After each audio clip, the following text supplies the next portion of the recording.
浦島太郎。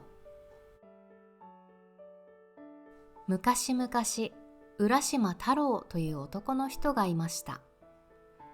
太郎は海に近い小さな村に住んでいて、毎日海で魚を釣って父と母と暮らしていました。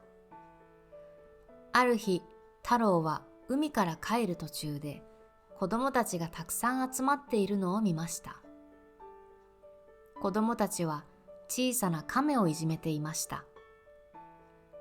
石を投げたり足で蹴ったりしていたのです。太郎は子供たちに言いました。やめなさい。かわいそうでしょう。でも子供たちは笑ってやめませんでした。太郎は言いました。じゃあお金をあげるからその亀を渡してください。子供たちは嬉しそうに亀を渡しました。太郎はその亀を海に戻してあげました。さあおかえり。亀は嬉しそうに海に帰っていきました。それから3日後、太郎はまた海に行って魚を釣っていました。すると船の後ろで声がしました。浦島さん、浦島さん。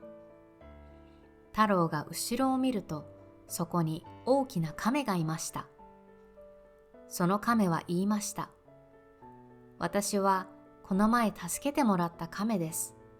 今日はお礼に来ました。太郎はびっくりしました。亀が話すの？でも、どうもありがとう。亀は続けて言いました。太郎さん、竜宮城に行ってみたいですか？竜宮城？海にあるお城のこと？行ってみたいけど、どうやって？大丈夫。私の背中に乗ってください。太郎は亀の背中に乗りました。亀は海の中をどんどん泳いでいきました。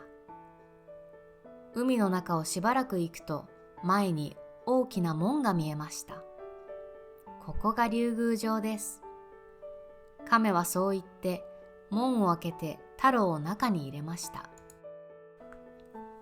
中にはいろいろな魚がいました。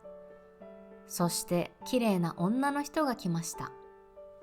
はじめまして太郎さん。私は乙姫です。亀を助けてくれてありがとうございました。今日はどうぞゆっくり遊んでください。太郎は嬉しくてありがとうと言いました。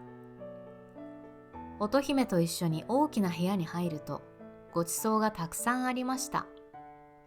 鯛、エビ、タコ、フグ、いろいろなお魚がご飯を持ってきて太郎にくれました。きれいな女の人たちが踊ったり歌ったりして太郎はとても楽しい時間を過ごしました。ご飯の後、太郎は乙姫にお城の中を案内してもらいました。一つ目の部屋は春でした。桜の花がきれいに咲き、小鳥が鳴き、蝶々が飛んでいました。二つ目は夏でした。セミが鳴き、蓮の花がお池に咲き、きれいな水の上にカモが浮いていました。三つ目は秋でした。もみじが赤くなり、菊の花が咲き、鹿の声が聞こえました。四つ目は冬でした。雪が降り、白い景色が広がっていました。太郎はどの景色もとても美しくて目を丸くしました。何日も楽しく過ごしていましたが、太郎は家のことが気になってきました。父と母が心配しているかもしれない。そう思って太郎は乙姫に言いました。そろそろ家に帰りたいです。乙姫は少し寂しそうな顔をして太郎に一つの箱を渡しました。これは玉手箱です。家に帰っても決してこの箱を開けてはいけません。太郎は、わかりました、と言ってその箱を持って海に戻りました。亀がまた背中に乗せて上の世界に連れて行ってくれました。でも家に帰ると様子が変でした。父も母もいません。村の人も知りません。家も違います。おかしいな。ここは本当に私の町？太郎が近くの人に聞くと、その人は言いました。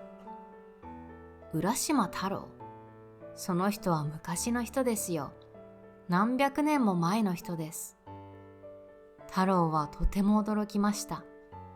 そんなに時間が経ったのか。